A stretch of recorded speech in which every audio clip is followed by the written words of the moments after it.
Vous savez qu'une fois que nous prenons des décisions pour une évolution positive, vous savez aussi qu'il y a autre monde qui prennent les mêmes décisions pour nous empêcher de la réalisation de ces décisions que nous prenons. Est-ce que vous le savez? Pourquoi je dis ça? Parce que on prend souvent des décisions, on parle de la procrastination, ok? Le pilule de lendemain, le fait de remettre les choses sur le demain. Mes frères et sœurs, dans ça, j'essaie d'expliquer cela à mes followers, cela dans une communauté où je travaille avec des jeunes. J'essaie de les expliquer le côté spirituel, ok, de ce pilule de lendemain, du fait qu'on remet des choses sur demain ou bien sur des mois.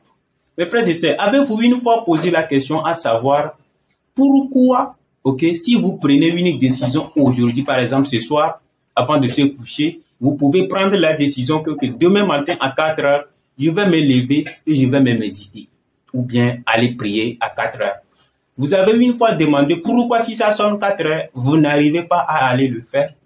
Est-ce que vous avez une fois posé cette question?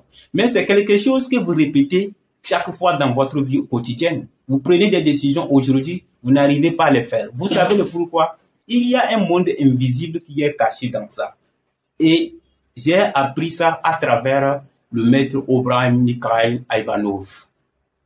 Dans cette conférence, j'ai beaucoup appris en ce qui concerne les décisions que nous prenons.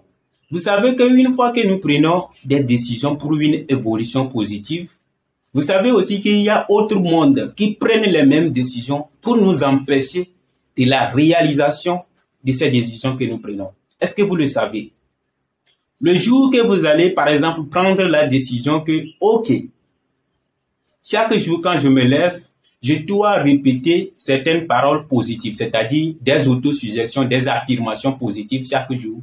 Le même jour que vous prenez cette décision, le monde invisible sache bien que si vous pouvez respecter, vous pouvez être discipliné dans ça pendant 2 semaines, vous pouvez le dominer.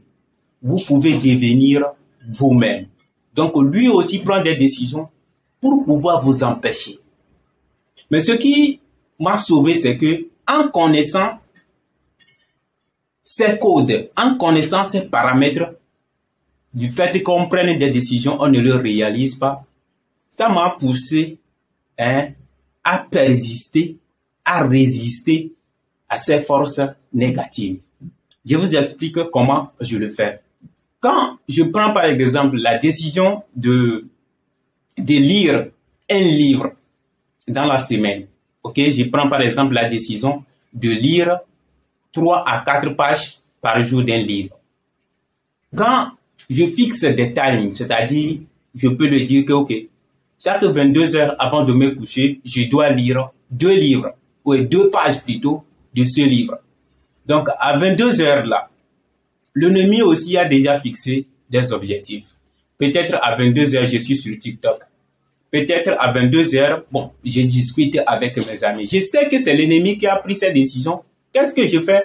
Moi-même, je me force à le faire. Et en respectant ce que je vous dis, pendant 2 mois, pendant 3 mois, vous allez voir que l'ennemi va fuir. Le monde invisible qui est caché derrière ça, il va vous fuir parce que vous êtes déjà vous-même.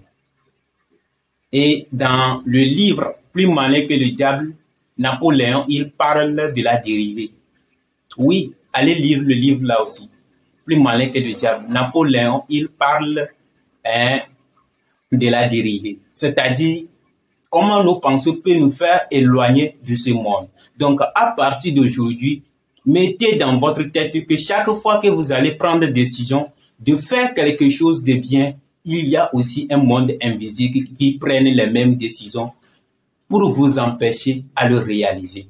Donc, en connaissant cela, vous devez persister. Vous devez mettre en place des disciplines. Vous devez mettre en place des tactiques. Vous devez mettre en place des stratégies pour pouvoir réussir à mettre en pratique votre discipline, à réaliser vos objectifs que vous aurez à fixer dans la journée, dans le mois et dans l'année. Voilà ce que j'ai à partager avec vous. Et je pense que vous allez beaucoup aimer. OK? I love you all because humanity is my family. Thank you so much. On se voit à la prochaine. Merci.